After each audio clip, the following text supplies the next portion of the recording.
देख सकते हैं फरीदाबाद के लखानी धर्मशाला में कांग्रेस का कार्यकर्ता सम्मेलन चल रहा है और देख सकते हैं भूपेंद्र सिंह हुड्डा, दीपेंद्र सिंह हुड्डा, प्रदेश अध्यक्ष उदय भान, विजय प्रताप सिंह और देखें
हमारे लोकप्रिय अध्यक्ष जिनके नेतृत्व में लगातार हरियाणा में कांग्रेस पार्टी बुलंदियां छू रही है। पिछले 1 साल में लगभग 37 पूर्व विधायक, पूर्व सांसद जिनके नेतृत्व में कांग्रेस पार्टी में शामिल हुए हैं।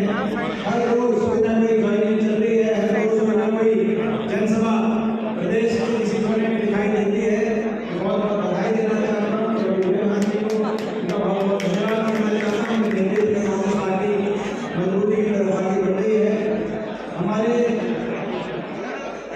मैं केवल उन्हीं नेताओं के नाम, क्योंकि बहुत से हमारे साथी यहाँ पर अपनी बात अपनी रैली, समाज, मंच और कुछ ऐसे साथी हैं जो अपनी बात यहाँ नहीं, क्योंकि समय के अभाव की वजह से आप लोग जैसे हमें बाद में पता चला सीनियर बोलना शुरू हो गए थे, कुछ लोग ऐसे थे जो अपनी बात नहीं कह पाए, उनके नाम जिनको बोलना था लेकिन उनकी हाजिरी आप लगाना।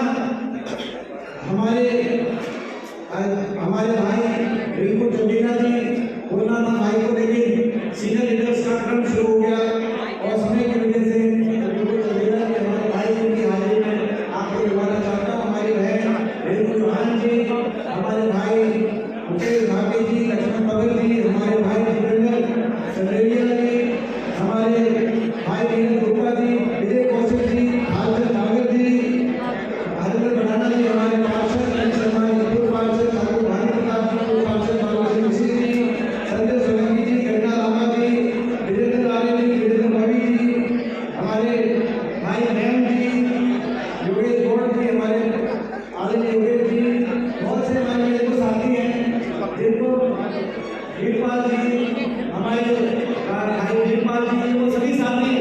जिनको बोलना था संदीप बादल जी, इसका नाम लिखना है संदीप सभी साथी को बोलना था। हाजिर करवाते हुए मैं लंबी बात कहते नहीं, क्योंकि आप उनका साथ और लेने को सुनना चाहते हैं। कार्यकर्ता सम्मेलन कोई बहुत लंबी भाषण का कार्यक्रम नहीं। आज मैं धन्यवाद करता हूँ फरीदाबाद के सभी कार्यकर्ताओं का, सभी नेतागणों का कि इस कार्यकर्ता सम्मेलन में आपने भी याद किया। मैं समझता हूँ कि जो प्रदेश के कार्यकर्ता सम्मेलन चल रहे हैं, नेता विपक्ष और प्रदेश कांग्रेस कमेटी के अध्यक्ष के नेतृत्व में मैं समझता बाकी कहीं मैं समझता किसी कार्यकर्ता सम्मेलन में मैं भी रोहतक में गया हूँ। उस कार्यकर्ता सम्मेलन में रोहतक या फिर मैं फरीदाबाद में हिस्सा लेता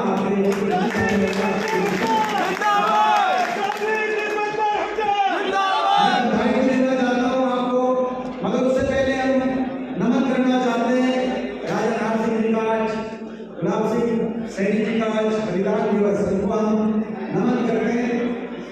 आज चौधरी छोटूराम जी की आज पुण्यतिथि है, उनको भी हम नमन करते हैं, महापुरुषों को नमन करते हैं सबसे। और आप सबको मैं 1-2 बधाई देकर अपनी बात रखूंगा। पहली बधाई तो नए साल की, ये 24 का नया साल शुरू हो गया, उसके बाद पहली हमारी मीटिंग है, हम सब मिल रहे हैं। ये नया साल आपके लिए ढेरों खुशियाँ लेके आए, आपके घरों में खुशियाँ भरते भगवान, और हरियाणा में ये नया साल हरियाणा को आगे लेके जाने वाली कांग्रेस पार्टी की सरकार लेके आएगी।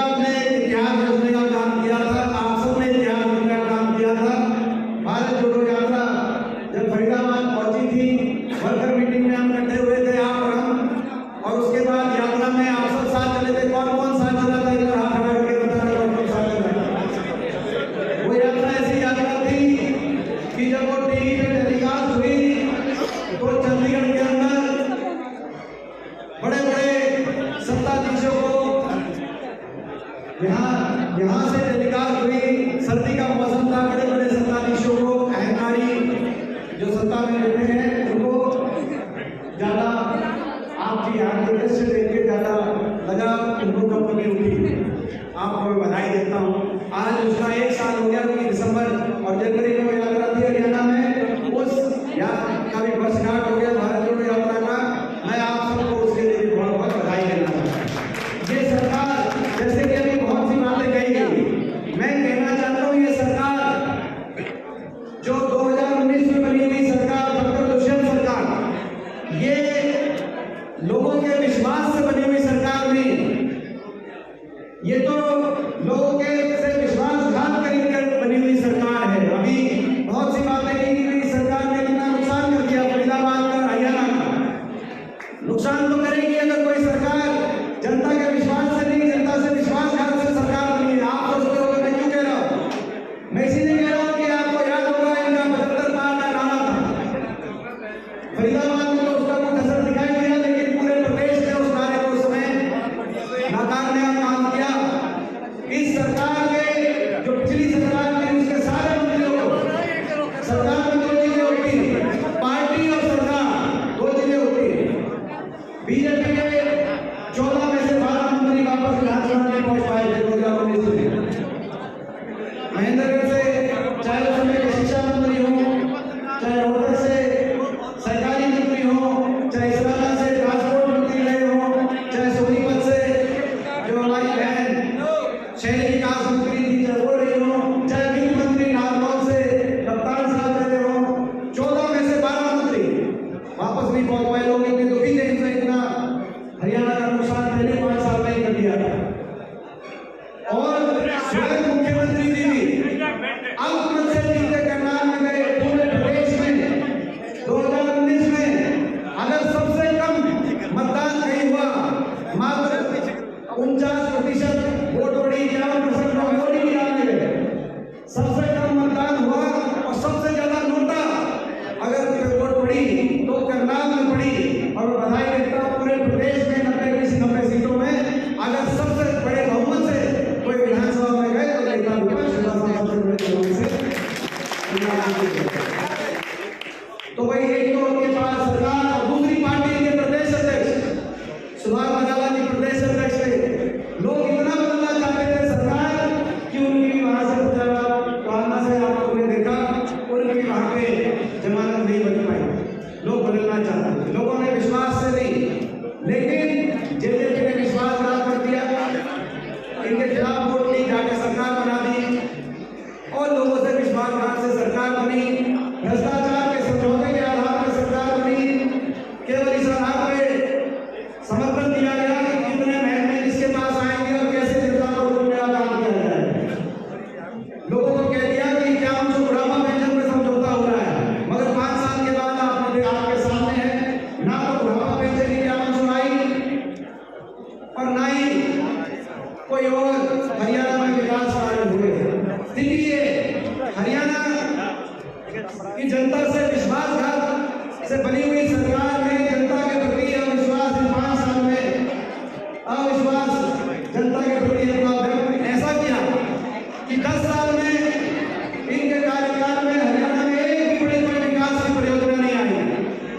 हरियाणा विकास में पिछड़ गया था देश में, बेरोजगारी में नंबर 1, महंगाई में नंबर 1, भ्रष्टाचार में नंबर 1, बाकी चीजें आपको भान जी के।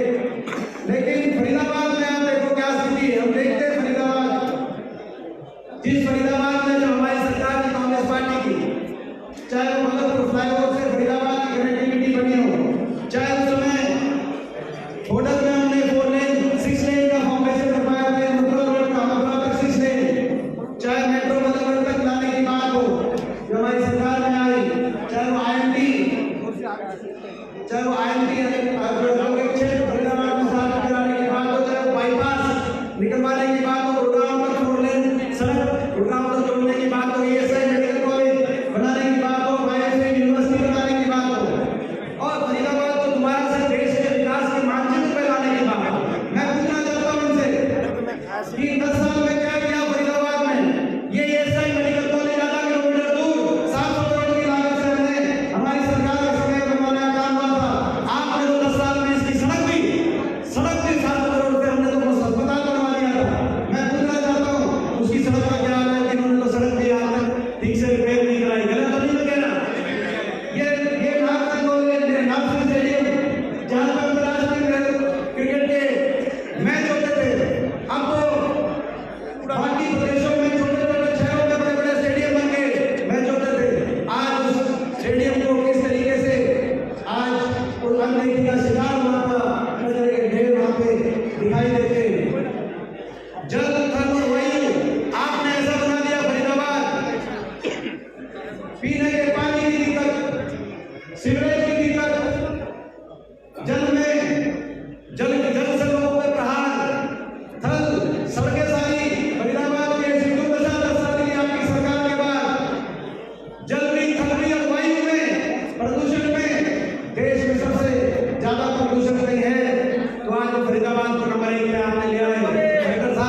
निगम में 200 करोड़ कहाँ गए पता ही नहीं चला, फाइलों पे काम हो गए, सड़कें बन गई। भ्रष्टाचार ऐसा ही आराम ली, बड़े बड़े पूंजीपतियों को आराम ली, जमीन बेची जा रही है, फरीदाबाद में गरीब के घर को उजाड़े जा रहे हैं। ये स्थिति फरीदाबाद में है कि नहीं, मैं पूछना चाहता हूँ आपसे। ये लड़ाई फरीदाबाद को दोबारा से विकास के रास्ते पे लेके जाने की लड़ाई है, हरियाणा को विकास की बुलंदी पे पहुंचाने की लड़ाई है। और हम संकल्प लेते हैं 6 महीने में हरियाणा में परिवर्तन होगा। हरियाणा के कोने कोने में आप देख रहे हो, हर कोने से एक ही आवाज उठ रही है कि बीजेपी जेजेपी की ये खट्टर दुष्यंत सरकार जारी है और हुड्डा साहब और विमान जी के नेतृत्व में कांग्रेस पार्टी की सरकार आ गई है। ये सरकार चारों तरफ हरियाणा में परिवर्तन सरकार आपकी बनने जा रही है इस साल। लेकिन मैं पूछना चाहता हूँ, फरीदाबाद वासियों से पूछना चाहता हूँ, क्योंकि मैं फरीदाबाद को अपना भी घर मानता हूँ, अपना आप सब कार्यकर्ताओं को अपना परिवार मानता हूँ। जितना मैं समझता हूँ, समझ में गौरव में लेता हूँ, अपना फरीदाबाद भी लेता हूँ। मैं आप सबसे पूछना चाहता हूँ, 9 सीटों में से पिछली बार यहाँ कोई सी कमी नहीं कर सकेगी थी, 9 में से यहाँ पे इस बार 9 में से कितनी दोगे, मैं आपसे पूछना चाहता हूँ। बताओ भाई कितने दोगे? देखो ये से पत्रकार वाले साथियों, 9 में एक बार आप पीछे एक बार वो जो है घुमा के 9 में से कितनी दोगे? देखो ऐसा है कि ये जादू है फरीदाबाद का। ये कह रहे हैं 9 में 9 की 9 मगर उंगलियां कर रहे हैं 10। ये फरीदाबाद का जादू है, यहाँ की 9 सीट 10 साल काम करेंगी। तो ये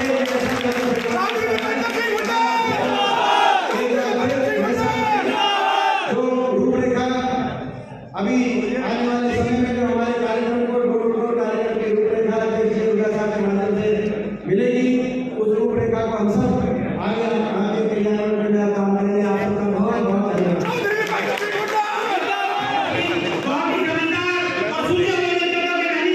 कार्यकर्ता सम्मेलन जिला कार्यकर्ता सम्मेलन में हरियाणा प्रदेश कांग्रेस कमेटी के हमारे सम्मानित अध्यक्ष चौधरी उदय भट्ट जी को मैं आमंत्रित करूंगा कि वो आए और कार्यकर्ताओं का अपना परीक्षा करेंगे। चौधरी उदय भट्ट जी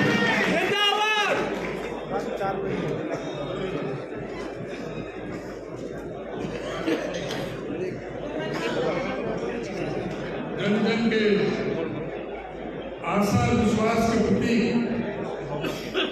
हरियाणा प्रदेश के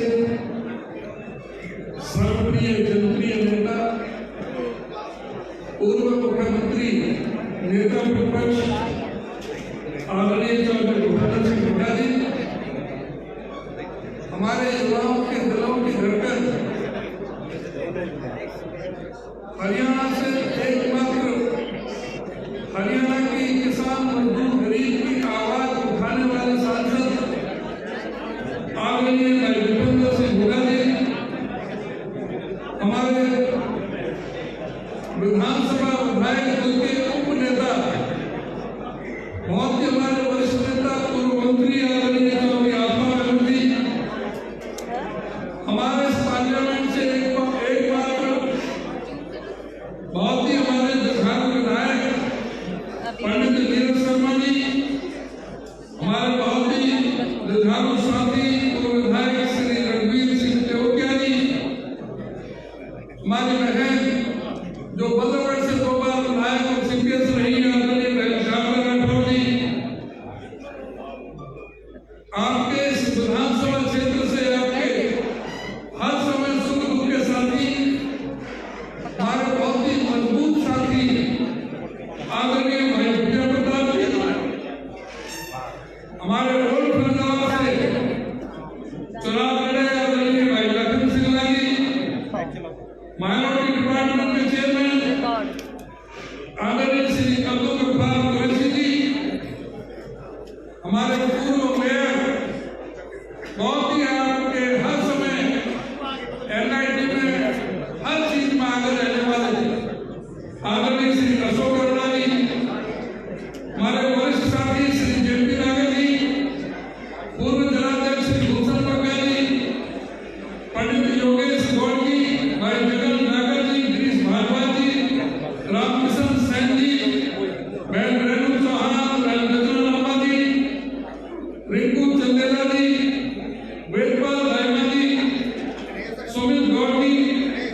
आदरणीय भाई दादाराम ठाकुर जी, अनिल मेहता जी, भाई नीरज गुप्ता जी, हमारे ललित बंसल जी, कंवर एडवोकेट बाबू सिंह जी, भाई बहुत ही हमारे जुझारू साथी गंभीर मान जी और ललित नागर जी के सुपुत्र और यूथ कांग्रेस के अध्यक्ष हैं भाई बेटे अभिलाष नागर जी, संजय सोलंकी जी, हमारे अन्य यहाँ पर उपस्थित सभी नेतागण, मंच का संचालन करते भाई प्रकाश, सबसे पहले मैं आप सबको नव वर्ष 2024 की बहुत बहुत शुभकामनाएं और बधाई देना चाहूंगा और प्रभु से कामना करूंगा ये हमारा 2024 पिछली 2023 की गलत यादों को भुलाते हुए ये 2024 हर सबके लिए खुशी लेने वाला हो, खुशी लाने वाला हो, सुख समृद्धि वाला हो, हम आगे बढ़े, ऐसा ही मैं प्रभु से कामना करता हूँ। साथियों, आज का ये कार्यकर्ता सम्मेलन है, लेकिन हमारे साथियों में बहुत लंबे लंबे भाषण हो चुके हैं। मैं आपसे चंद शब्दों में कुछ बात कहना चाहूंगा। ये कार्यकर्ता सम्मेलन है और आप फरीदाबाद जिले के सभी जो कांग्रेस की रीढ़ की हड्डी यहाँ पर बैठे हैं, चुनाव शुरुआत हो चुका है ये समझिए, और आज जैसी परिस्थितियों से आपको सामना करना पड़ रहा है, ऐसे जुमलेबाजों से, झूठे लोगों से, उसके लिए आपको चुनाव प्रचार की तरफ बहुत ध्यान देना पड़ेगा। उसके लिए आप ये संकल्प लें कि हर व्यक्ति अपने घरों पर कांग्रेस का झंडा लगाएगा, 1 हफ्ते के अंदर सब कांग्रेस का झंडा लगाएगा। दूसरा मेरा आपसे अनुरोध है, जितने भी व्हीकल हैं, चाहे 2 व्हीलर हो, चाहे 3 व्हीलर हो, चाहे अपनी 4 पहिए की गाड़ी हो, कोई सी भी गाड़ी हो, सब पे स्टिकर लगना चाहिए कांग्रेस का प्रचार के लिए। और सभी जो युवा साथी हैं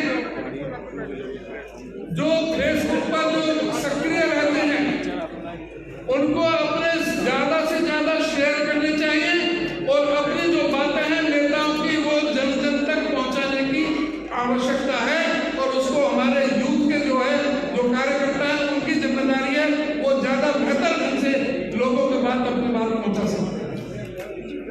मैं आपसे अनुरोध करना चाहूंगा, अब ये समय आ गया है, तराजू आपके हाथ में है, आप लोगों को बताने की जरूरत है, आपको बताने की जरूरत है कि किस तरह से चौधरी भूपेंद्र सिंह हुड्डा जब मुख्यमंत्री थे, 81.5 किलोमीटर मेट्रो लाइन बिछी थी। आपके पहले फरीदाबाद और फिर बल्लभगढ़ तक मेट्रो लाइन बिछाने का काम चौधरी भूपेंद्र सिंह हुड्डा ने किया। दिल्ली से गुड़गांव तक की मेट्रो हुड्डा साहब ने की और दिल्ली से बागलकोट तक की मेट्रो लाइन हुड्डा साहब ने बिछाई। 4 बड़े बिजली के कारखाने लगाए, 43,000 करोड़ रुपए खर्च करके। जब इनको सत्ता सौंपी थी तो बिजली हरियाणा में सरप्लस देने का काम हुड्डा साहब ने किया था। इनसे पूछो कि क्या इन्होंने एक भी यूनिट का कोई बिजली का कारखाना लगाया? जो ये मेट्रो की बात करते हैं कि झूठे जो मुख्यमंत्री खट्टर साहब, इन्होंने 26 जनवरी 2021 को ये ट्वीट किया था कि हम फरीदाबाद से और गुड़गांव तक मेट्रो बनाने जा रहे हैं, जिस पर 5900 करोड़ रुपया खर्च होगा। उसका तो आज तक कहीं भी कोई एक पिलर लगा नहीं। अब घोषणा करती हम पल्वल तक मेट्रो लेकर के। ये अंतर है, इस चीज को अंदर को आप लोगों ने समझना है। हुड्डा साहब ने 12 यूनिवर्सिटियां बनाई, मेडिकल कॉलेज बनाए, फरीदाबाद में चाहे बदरपुर का फ्लाईओवर है, चाहे मेडिकल कॉलेज है, चाहे आपका ग्रेटर फरीदाबाद को बसाने का है, चाहे मेट्रो का है, चाहे वाईएम से यूनिवर्सिटी बनाने का काम है, ये सब हुड्डा साहब की देन है। हुड्डा साहब ने IMT बनाई थी यहाँ पे फरीदाबाद में। अभी मुझे ज्ञापन मिला है, हमारे कुछ साथी दे रहे थे कि IMT हुड्डा साहब ने बनाई यहाँ पर इंडस्ट्रियल मॉडल टाउन। इसका मतलब यह है कि जो हमारी जो फैक्ट्री, जो उद्योग धंधे, छोटे जो कुटीर और लघु उद्योग हैं, उनके लिए प्लॉट काटने गए थे वो इंडस्ट्री लगाने के लिए, और जो रेजिडेंशियल एरिया में आ रहे थे या बाहर से उनको जगह नहीं थी, उनको रिजर्व प्राइस पर एक उसमें एक प्रोविजन है कि रिजर्व प्राइस पर उनको प्लॉट दे देते हैं। एक भी किसी भी छोटे उद्योगपति को इन्होंने एक सिंगल प्लॉट देने का काम नहीं किया, बल्कि उस पर बोलियां लगाई, बोली लगा करके और खुले में उसको जो एक लाभ देना था छोटे उद्योगपतियों को, MSME वालों को, किसी को भी एक भी कोई भी लाभ नहीं मिला। अब ये मामला भी देखें कि जो MSME हजारों फैक्ट्री हरियाणा से कई हमारे फरीदाबाद से चली गई।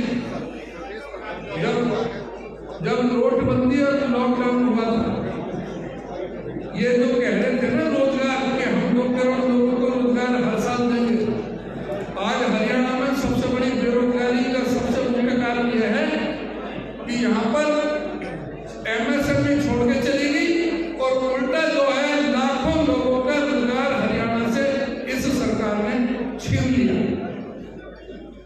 इस सरकार ने, मैं मुद्दे की बात करूँ, ज्यादा बात नहीं करूँ, लीला होटल में गुड़गांव में एक मेला लगाया था उद्योगपतियों का, सारे NRI बुलाए थे विदेश से। लीला होटल 7 स्टार होटल गुड़गांव में 200 करोड़ रुपया उनकी मेहमान नवाजी पर हवाई जहाज भी अपने भेज करके टिकट लेकर के उनको मारा, और उसमें फैसला इन्होंने घोषणा की थी कि हम हरियाणा में 6,19,000 करोड़ का निवेश लाएंगे और 429 फैक्ट्रियां लगेंगी। अब ये बात आप सोचे से पूछें कि भाई वो 6,19,000 करोड़ कहाँ है और वो 429 फैक्ट्री लगनी थी वो कहाँ है? फरीदाबाद में एक भी नई फैक्ट्री नहीं लगी। सरकार हमारी आएगी, फरीदाबाद में मदर यूनिट भी यहाँ पर लगाएगी, जो बड़ी जो फैक्ट्री लगेगी वही यहाँ पर पूरी तरह से जो फरीदाबाद मशहूर था उद्योगों के नाम से, फैक्ट्रियों के नाम से, लेबर के नाम से, सबसे ज्यादा बुरा हाल इस फरीदाबाद का किया। लेबर का क्या था? आपको पता है कि 1942 में जब गवर्निंग काउंसिल थी, जो अंग्रेज वायसराय की अध्यक्षता में था, उस समय गवर्निंग काउंसिल के मेंबर डॉक्टर अम्बेडकर जी ने एक कानून बनाया था, लेबर लॉ लेकर के आए थे कि कोई भी मजदूर 8 घंटे से ज्यादा कोई नौकरी कोई मालिक ले नहीं सकता उन फैक्ट्रियों में।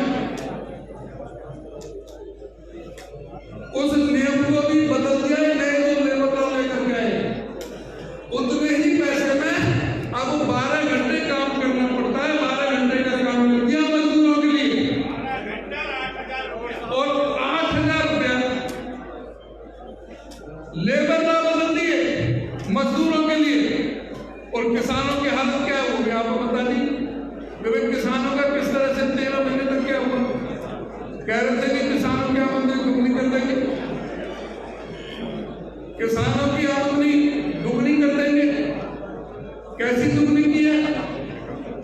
हर चीज महंगी कर दी। आज कुछ किसान भी यहाँ काफी लोग बैठे। आपको बता दूं, अभी इसी महीने 5 जनवरी को फर्टिलाइजर एंड केमिकल डिपार्टमेंट के जो सेक्रेटरी हैं, उन्होंने एक आदेश जारी किया है। जो यूरिया का कट्टा है ना, पहले तो 50 किलो से 45 किलो का करा है, और अब जो है 45 किलो से घटाकर 40 किलो का कर दिया। ये किसानों की आमदनी की बात कर रहे हैं। फर्टिलाइजर के रेट बढ़ गए, कीटनाशक दवाइयों के रेट बढ़ गए, डीजल पेट्रोल के रेट बढ़ गए, लेबर बढ़ गई और किसानों के दाम बढ़ गए। मजदूर की हालत पूरी तरह से तबाह करके रख दी। आप बताओ, फरीदाबाद में प्रैक्टिकल बात करो, कम से कम 5,000 झुग्गी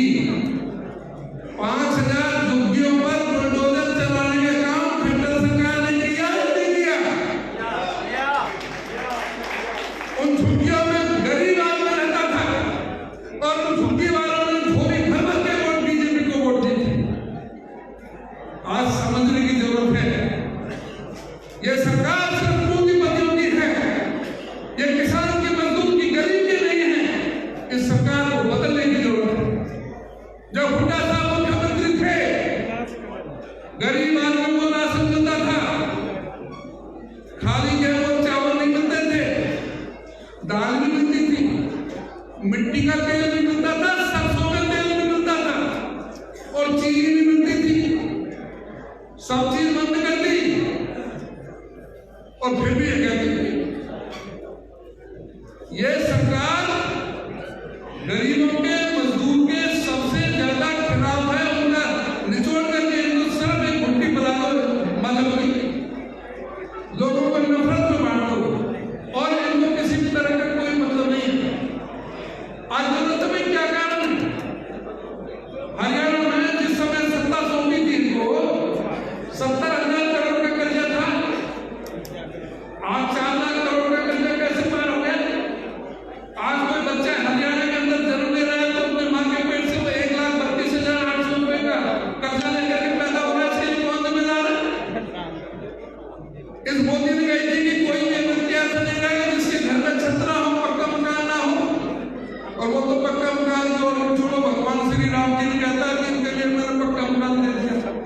अरे भाई इनकी औकात तक है ऐसे तो भगवान श्री राम को पक्का मकान दे दिया, भगवान श्री राम को पक्का मकान दे दिया, गरीबों को तो दे नहीं पाया। हरियाणा में 1,38,200 मकान मंजूर हुए थे गरीबों के लिए और 495 करोड़ की ग्रांट की किस्त भी आ गई थी, रिलीज हो गई थी सेंट्रल से, जो खट्टर मास्टर जी ने, खट्टर महाराज ने उल्टी भेज दी कि इसकी जरूरत नहीं है। शिक्षा विभाग का 10,676 करोड़ वापस भेज दिया, जबकि 8,240 स्कूल के कमरों की जरूरत है। हरियाणा में 538 स्कूल ऐसे हैं जहां पर लड़कियों के लिए टॉयलेट नहीं है, 1,047 स्कूल ऐसे हैं जहां पर लड़कों के लिए भी टॉयलेट नहीं है, 131 स्कूल ऐसे हैं जहां बिजली की व्यवस्था नहीं है, 326 स्कूल ऐसे हैं जहां पर 4 दीवारी तक नहीं है। और स्कूल की भी जो जीडीपी का कम से कम 6% चाहिए, जो ये 2% भी नहीं कर रहे, और 10,676 करोड़ सरकार कर दिया, वापस कर दिया। ये सरकार आम आदमी के खिलाफ है। सरकारी स्कूलों में कितने पढ़ते बच्चे?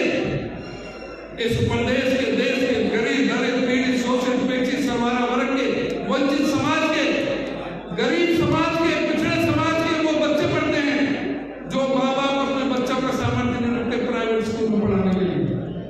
तो आज इस नए साल में 2024 में इलेक्शन साल में यह संकल्प लेना पड़ेगा कि जब तक इस सरकार को फाड़ ना फेंके, जब तक आप चुप नहीं बैठोगे, इस सरकार के बदलने का संकल्प लेते हो तो दोनों हाथ उठा करके अपना समर्थन करो। उदय भान यहाँ भी लोगों ने हाथ खड़े कर दिए हैं। बहुत बहुत धन्यवाद। हरियाणा से उपेंद्र सिंह राज।